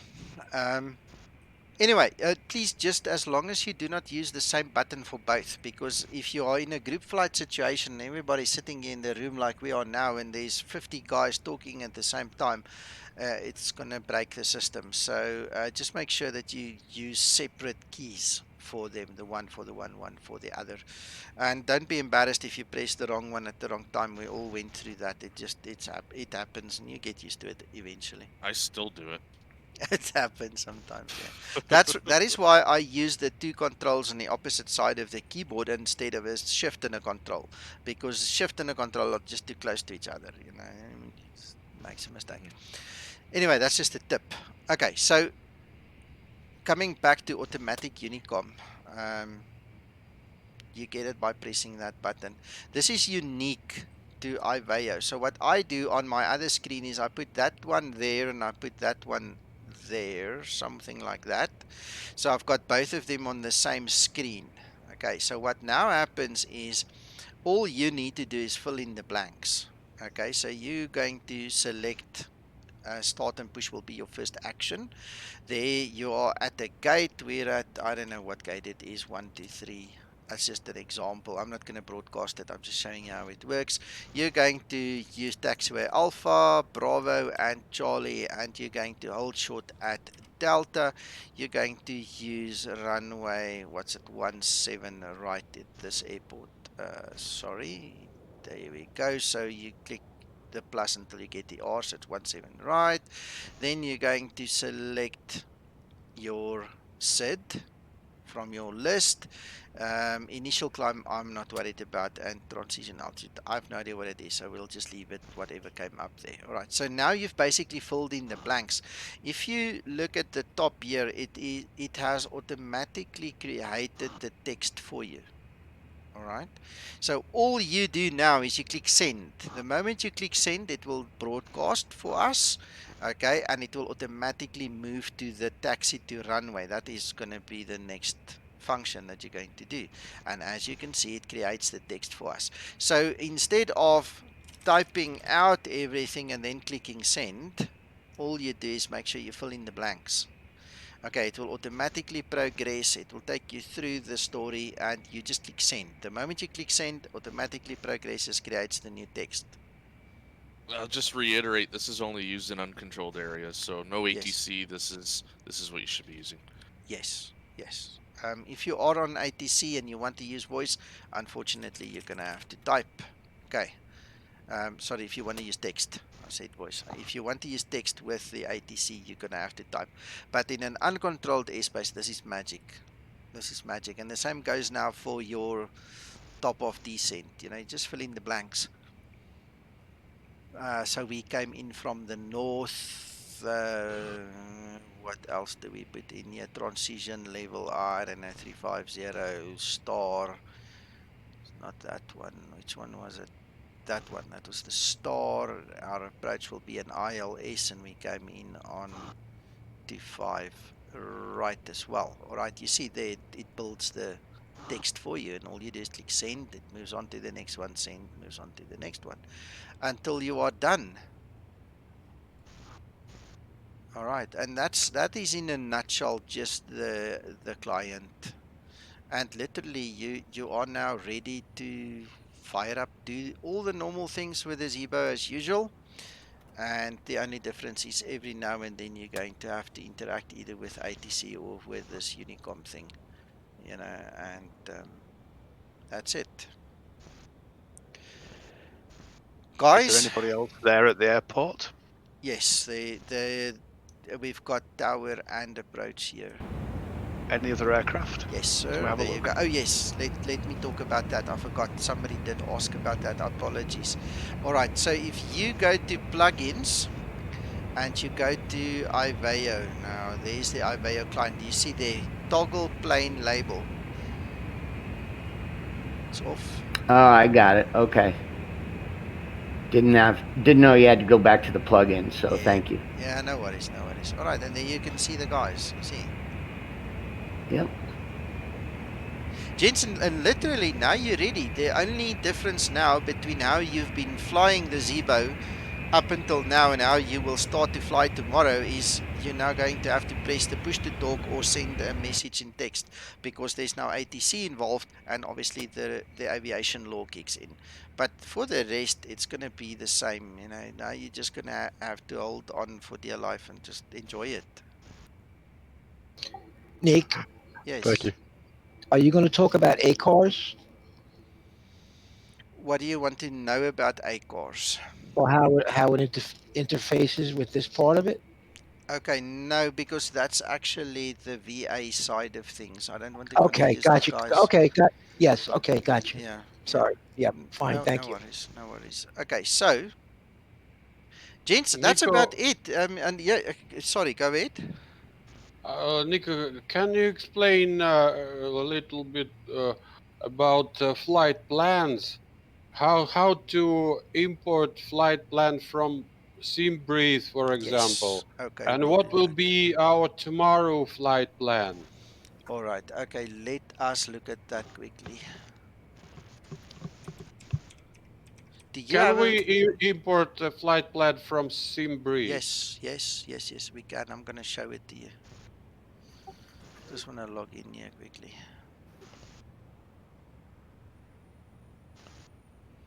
All right, so while that's logging in, this is my flight plan from this morning. What I'm going to do is I'm going to archive this, okay? So you guys can see there's no flight plan in IVAO. All right, so there's no flight plan filed. So IVAO is now ready and waiting. So what we're going to do is we're going to go to our dispatch system. And we're going to edit the last flight. I think that's how we do it. I don't really use the SimBrief like this anymore. But anyway, yeah, that looks like it. Current time.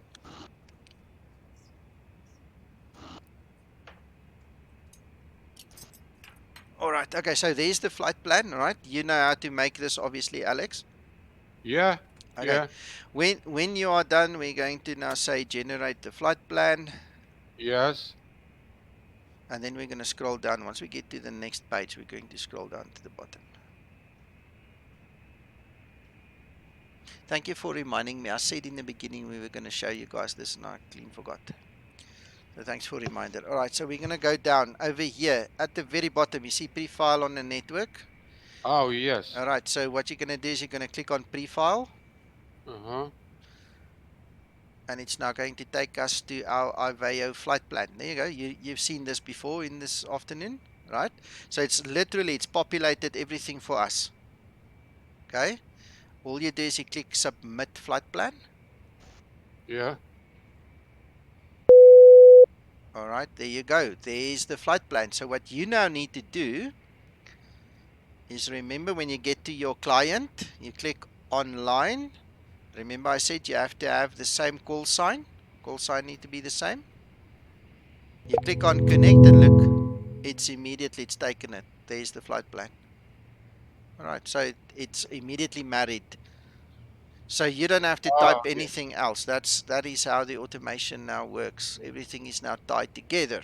So you know what you have, the ATC knows what you have, and at this point in time, literally all I need to do is press the button and say, I've got information so and so, stand number so and so, Bravo 738, Skymatic 001, call sign, IFR clearance to Barcelona as filed. And the guy comes back and he starts giving me my clearance. Do you need to say as filed when you request an ATC? Because that's kind of redundant. Yeah. Unless you need to request a specific routing. Yeah. Chuck, that's again the difference between in South Africa, the guys kind of like hearing that and saying that. In Europe, I don't think we use it, and in the US, we don't use it. So it's a you'll get used to it wherever you fly. You don't have to say as filed. I mean, sometimes when I'm in an area, I just give my call sign, give the guy the ATIS, if I remember, by the way. And I mean, sometimes I forget. I'm just human, and you just say requesting IFR clearance, whatever, and I just identify myself. I mean, the guy usually knows, what. Yeah, I'm just curious because I've never heard that in the real world. Okay, thanks. No problem. Yeah, you'll get to know us Afrikaners. We do things sometimes differently. Nothing wrong with that. No, it's just different. It's just different. So anyway, it is in the notes, and it is, I think, a nice training aid. But as you guys spread your wings, you will see how the other guys do it, and then you just adapt. Depending on where you fly. I mean, if you fly in China, you work in meters instead of feet. I mean, that's a hell of a change. If you fly in Russia, it's meters. So Nico, yeah. I'm not sure if we touched the subject that Robert asked about seeing the other airlines' tags on the tarmac. I might have missed it. If not, can we go over that? We just did the tags, but I'll Perfect. gladly Okay, show. cool. Yeah. No, it's Nope, just I know how to do it. I just want to make sure we plug-in toggle plane labels, plug-in IVAO, client. There you go. I had my wife come down here to chat with me, and I didn't That's know if fine. we touched the subject. Thank you. My wife just brought me dinner, so I also got distracted there for 10 seconds. Lucky Anyway, man. gents, oh yes, another thing is the command radio check. So I can literally say to the ATC, Leo Tower, Skymatic 001 radio check, just to check my radio, and he'll come back and he'll say if he can hear you or not. So even if you don't go any further, at least when you go and sit and listen somewhere, or you just want to interact a little bit, get your confidence, just do a radio check.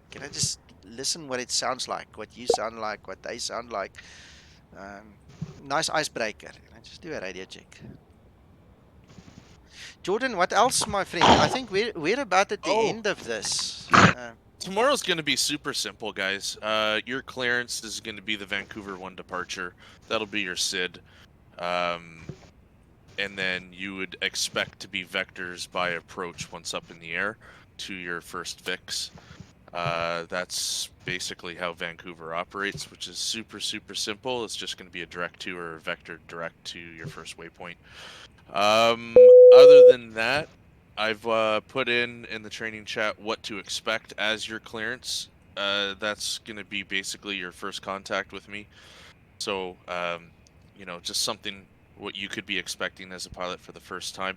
I am going to make the suggestion, though, Nico, that some of our more current guys that do do the online flying kind of start making their departure requests early, so the newbies can hear and understand what to expect. It'll make it a little easier for them. And I think newbies so. is not not That's a great idea. disrespectful at all. Let's just Yeah. get some of the more seasoned guys on the mic first, hear Yeah. how it Sounds all good. works, and go from there. I'm going to be controlling the tower position, so there will be no ground, there will be no clearance delivery. Okay. It's just going to be me taking you right to the runway, giving your clearance to take off. So it's just me at the airport. Okay. We might have approach. I know I'll have a center controller for Vancouver Center. We will have a center controller for Edmonton South, which covers Calgary.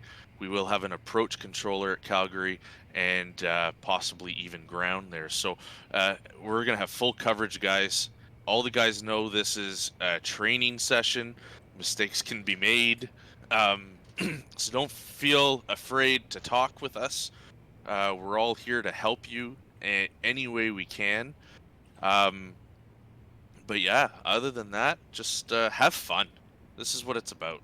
And Yeah. you're going to get the itch and you're going to love it. Yeah. This is it's something that's going to bite you, and it's going to be go into your blood. Trust me. Once it's there, you're going to love it. Nico, Yes. with regard to more training sessions, more Yes. active training sessions, will there be like once every other week, or how do you see that scheduled out? Because I'd like to try the next one. Yes. We actually on this server do multiple group flights every day, and any one of them can be a training session. Okay, just because I'm not here doesn't mean that one of the seasoned guys cannot help you. So when you feel you have the time, pop onto the server, see who's here, and simply ask, hey, can I fly with you? Can you help me? Okay.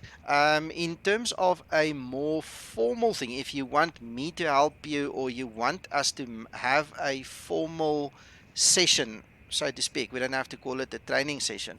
I usually fly at 1600 Zulu. Usually is the word because sometimes work interfere, real life interferes. But if you look in my Skymatics channel group in Discord, you'll see I've got a flight roster. It gives the flight that I'm doing and the time that I'm predicting to do it. So, yes, in that regard, that's one answer. The other one is if you guys um, request a proper formal next training session, um, we'll do that. We'll schedule one then and we'll get everybody together. But there's nothing stopping you until then, to just come and fly with. The ATC is aware of you. The moment you put that remark in your flight plan at the bottom, RMK / new pilot, you're as good as gold. Okay. And then it's a question of come join us when you see us, or if you really want a formal session, maybe next weekend again, then we can do something in the weekend and call it a proper training session again, and so on. Yeah, Nico, sounds great. I'd also like to add that you guys, if you add me as a friend on Webeye, you will actually see a green outline on my tower circle. You can click on that tower circle. You see my name, Jordan, there. And you guys are always more than welcome to pop in and get some formal training off hours from the group as well. If you see me around, I'm always there to help you. Jordan, I've been trying to chase you down for a couple of weeks now. I think we have our technical issues sorted out, so look forward to meeting up again. Perfect. Yeah, that sounds Nico, good. can you? Yes, Nico, can you sir. hear me? Yes, Nico, yes. do we need to download any special scenery for Vancouver or Calgary for tomorrow? No, I think the default should be fine. I actually own the payware for Vancouver and the freeware for Calgary. Usually the stuff from the org, not the store, just the org, the freeware stuff is good enough. But I just happen to own the payware Canada scenery for CYVR. Default Okay, Yeah, scenery is usually good enough.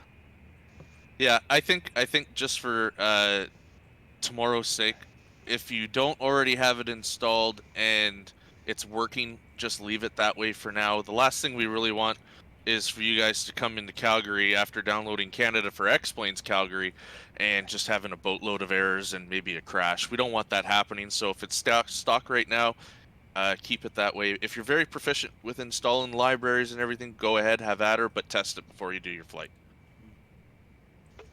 Nico, just a quick question. Okay, we'll go. Yes, Jaco. I find that my keyboard, I've got a remote keyboard, a cordless keyboard, and it seems that my keys get stuck, and it's not sticky keys. So if your keyboard gets stuck or your transmission gets stuck, you close the client, or can I just switch off my keyboard and reconnect it? You should be able to switch off the keyboard and just reconnect the keyboard. The problem with that is you're going to block the frequency. So you're going to get a lot of guys being very annoyed with you. So you better look out for that and kill it as soon as you see it. Okay, here's your solution to it. Mash your shift key 5 times in a row. It's going to beep. It's going to pop up a window that says sticky keys. You'll see an option there that says disable this keyboard shortcut and ease of access keyboard settings. Click that, disable it. You won't have that issue going forward. Okay. Gentlemen, okay, this is the Q&A section. Feel free. I'm done. I don't have anything formal more to say. So if there's any questions, please do so. And just before you go, I just want to introduce Denton to you. I see Denton is here with us. So don't run off. If there is no questions, we'll close the session here now just with Denton. But use this time now for Q&A. I'm okay. I've got time. Is there a route Hi, Denton. posted anywhere? No, Jordan needs to put the route for us, please. Oh, you want me to? Okay, I'll do the route for you guys. Put it here in training chat for us, please, and mark it as the group flight for Vancouver to Calgary. Everybody that hears my voice will know what it means, so just put it there for us. Okay, put the route so the guys can do their planning and stuff. Yeah. You got it. Hi, gentlemen. Hope you're all doing well. Hello, Denton. Yes. Hi, Denton. Okay, guys. So for Nico, quick question. How does IVAO get funded? I mean, all of this is basically free to us, right? And there's so many people that put in work into the development, the platforms, etc. How does that all get funded? Robert, interesting that you ask it. Let me introduce Denton to you. Guys, Denton Young is the boss of the network. He is the absolute boss. What else you want to call it? He's the IVAO executive director. So he will have to answer that for you, Robert. Yeah, I mean, we're privileged enough to have him here, so let's ask him, Denton. Okay, so how does IVAO get funded? Well, basically, IVAO consists of two components. IVAO consists of a network, and IVAO consists of a non-profit organization as well, an association called the General Assembly. And basically, members of the General Assembly pay an annual fee, and that is basically used towards the funding. We also do have a donation program as well, where we on some occasions receive donations as well, but that's pretty much what we use to keep our business funded. But as you correctly specified, it is completely free to all members. And thank you for that. Yeah, we wouldn't be here if it wasn't for that, eh? So Denton, I'm not sure when you popped in and how much you heard. I hope we did you proud and that you're okay with what we did. Yeah, look, I only just popped in now. Sorry, I was stuck in a VAO meeting, so I just managed to join now. But I definitely will. I know they were in good hands with you, so I'm sure that they would have received top-grade training from you. Cool. Now, as long as you're happy. Okay, Jensen, other questions? Yeah, Nico, this is Mike. How do I update the altitude client, and do I have to do it? How often should I do it? Mike, when you start the altitude client itself, it actually tells you if there is an update available, and then you go download it in the way that I showed you during this session. You just download and run it, one over the next one. Just install it over the previous one, and you'll be fine. Okay. Also, I flew for ATA, and we have an ATA livery, which I have, and it's not listed on their liveries. How do I do that? You'll probably have to speak to somebody at IVAO to get it added to the CSL. Denton, what would the procedure be for that? Correct. So obviously it depends if the particular model is supported, because there need to be paint kits for those models, and then basically what happens from then is you'll submit that model with delivery to my what we call the MTL team. But just remember, there's obviously two components here. There's the MTL. Okay, MTL is basically applicable to FSX, prepared, um, Steam editions, normal editions, and prepared 3D all versions. That's where MTL is applied, and then we have the CSL as well, and that is only applicable to X-Plane 11 and actually Microsoft 2020 as well. We're also using the CSL for MS 2020. So, yeah, there is a particular process. I can give you the link, the website, which basically explains the entire process for you as to how you can actually submit the model and livery. Okay, Denton, if you can you just put it into the Yeah, I'll put it there. training chat room, and then the guys can pick it up there. Right. On my screen here, just as a matter of interest, you'll see there at the very top it says I've got version 1.10.2 Bravo. If there is an updated version available, it will pop up here. It will tell you. Then you just go to the website and follow the same procedure I did during this video. Okay, so that's it. Next. Nico, Tommy here. I Yes. have to leave, and thank you very much. I learned a lot. Cool. And nice evening to everybody. Thank you, Tommy. Thanks for coming. Take care, Tommy. See you tomorrow. 100%. Yes. Thank you, Nico. Thank you, Jordan. Looking forward to tomorrow. A little bit nervous, but looking forward to tomorrow. Excellent. Excellent. Okay, Thank you, gents. Nika. Thank you very much. It's a pleasure. Listen, the guys will be here from early on. Okay, so don't wait until 10 minutes before 1500 Zulu. If you have a problem, this server as of this moment belongs to you too. You have the same rights and the same privileges as everybody else because you're one of us now. Okay, so please feel free, pop in. It doesn't matter who is there. If the guy can help you, he will help you. So if you get stuck, if it's me or one of the other guys, feel free, just pop in. You don't need an invitation to come in. If you're stuck, come early, so that we can sort you out, so when the time comes that you're ready to go. Nico, and tomorrow it will be a group flight. Yes, yeah? sir. Yes. Group Yes. flight. Yes, 1500 Zulu at Vancouver. Yeah. Thank you, Nico. Pleasure, Alex. Pleasure. Thank you. Bye-bye. Bye-bye. Thanks. Bye, Take Alex. care. Thank you. Yeah, guys. Okay, I'm going to stop the video if you don't mind, and then we can just relax a bit and so on. The guys who need to leave are welcome to leave. Thank you so much for joining. It was awesome to see you guys here. The response was really, really good. Thank you so much.